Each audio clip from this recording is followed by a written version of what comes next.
सत चित आनंद स्वरूप भगवान को नमन करके आइए अष्टावक्र गीता को आधार बना के इस 53वें एपिसोड का आरंभ करते हैं। पिछले एपिसोड में हमने साधन संपन्नता की बात करी थी कि जो व्यक्ति भगवान की प्राप्ति की इच्छा करता है या अपने आत्मा के स्वरूप को जानना चाहता है, उसमें किस तरह से 4 बहिरंग साधन होना चाहिए। बहुत बड़ा मनोविज्ञान है कि इस जीव को कोई चीज़ दुख नहीं देती, वरन इसका अपना मन ही दुख देता है।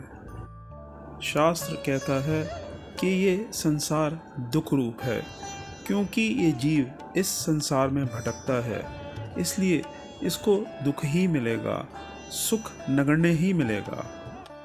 अब इस बात का समन्वय करते हैं कि दुख वास्तव में मन ही देता है। शास्त्र कहता है कि इस संसार के 2 रूप हैं। एक तो ये संसार ईश्वर का बनाया हुआ है, जिसका के अनुभव हम अपनी इंद्रियों से करते हैं। इस संसार के विषयों का हम अपने मन से अनुभव करते हैं, लेकिन अपनी ज्ञान इंद्रियों के माध्यम से।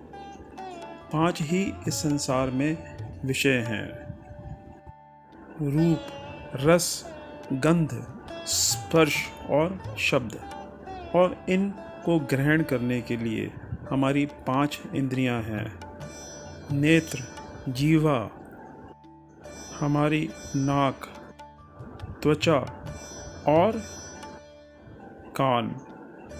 इन 5 इंद्रियों से ग्रहण किए गए विषय हमारे मन तक पहुंचते हैं और यह जीव इन इंद्रियों के द्वारा, इन मन के द्वारा इन 5 विषयों को भोगता है।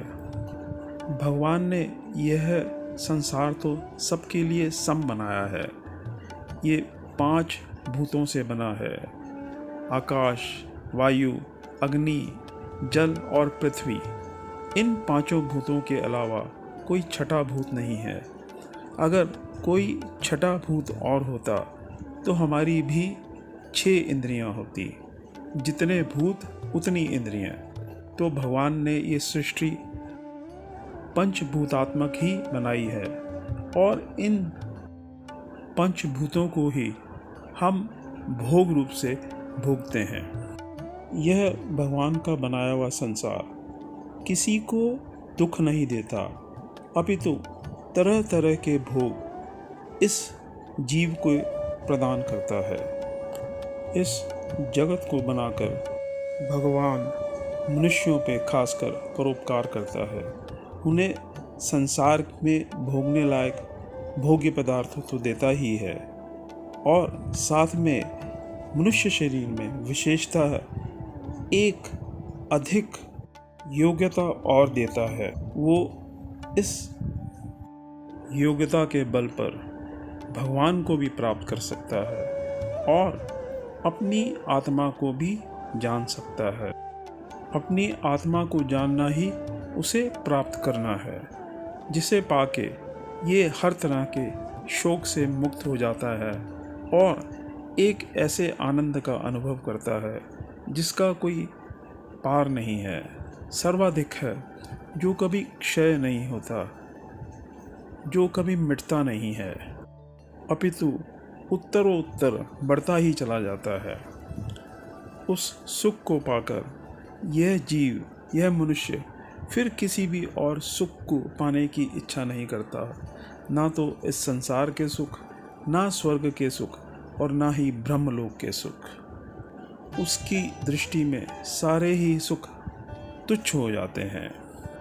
परंतु इस जीव में जो काम, क्रोध, लोभ, मोह, अहंकार भरा हुआ है, जो अज्ञता इसके मन में है, जो ये अपने स्वरूप को नहीं जानता, जो ये अच्छे और बुरे को नहीं जानता, जो ये भगवान पर विश्वास नहीं करता, जो ये गुरुजनों पे और शास्त्रों पर श्रद्धा नहीं रखता, इसी कारण यह संसार में भटकता रहता है। यह जीव का अपना बनाया हुआ संसार क्या है? ये जीव के अपने मनोविकार हैं, अपने मनोविचार हैं, अपनी प्रकृति है, जिसको लेकर जीव अपना संसार बनाता है। वास्तव में इसका मन ही इसका संसार है। मन से पृथक यह कुछ है ही नहीं। यह जीव वास्तव में मनोरूप ही है। ईश्वर जिन पदार्थों को बनाता है वह तो उनका रूप ही बनाता है। ईश्वर के बना देने से ही ये पदार्थ हमारे काम नहीं आते।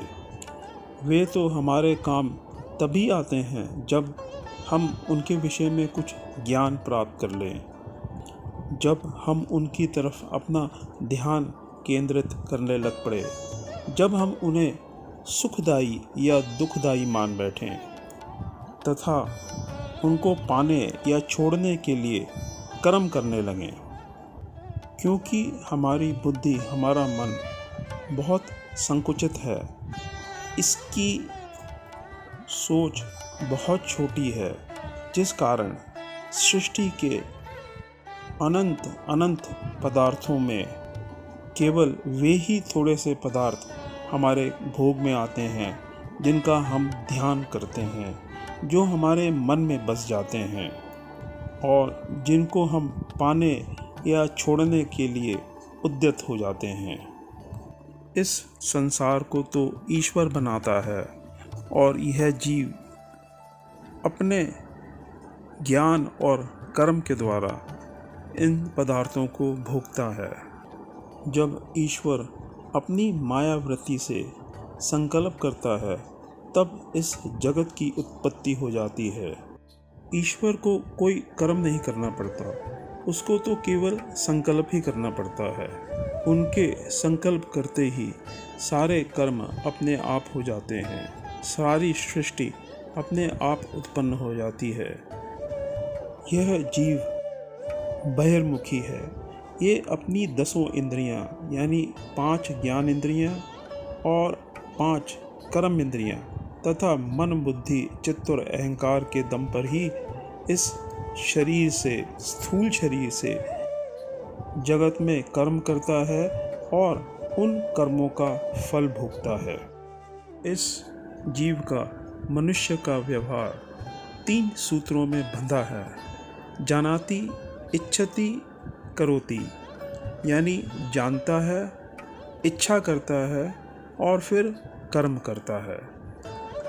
इसे रोज़ ही तरह तरह की चीज़ों का, पदार्थों का ज्ञान होता है और उनमें से कईयों को ये प्राप्त करने की इच्छा करता है, कईयों को ये छोड़ने की भी इच्छा करता है और उसी तरह के ये फिर कर्म भी करता है, जिससे कि पदार्थों को ये ग्रहण कर सके या उन्हें छोड़ सके।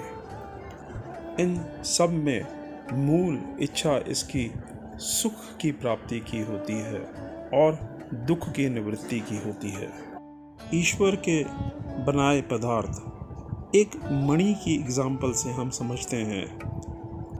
भगवान ने एक मणि बनाई, वो सबके लिए उपलब्ध है।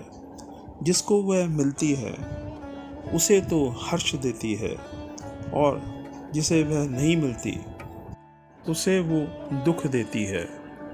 लेकिन कुछ ऐसे मनुष्य भी होते हैं जो उसे पाना ही नहीं चाहते।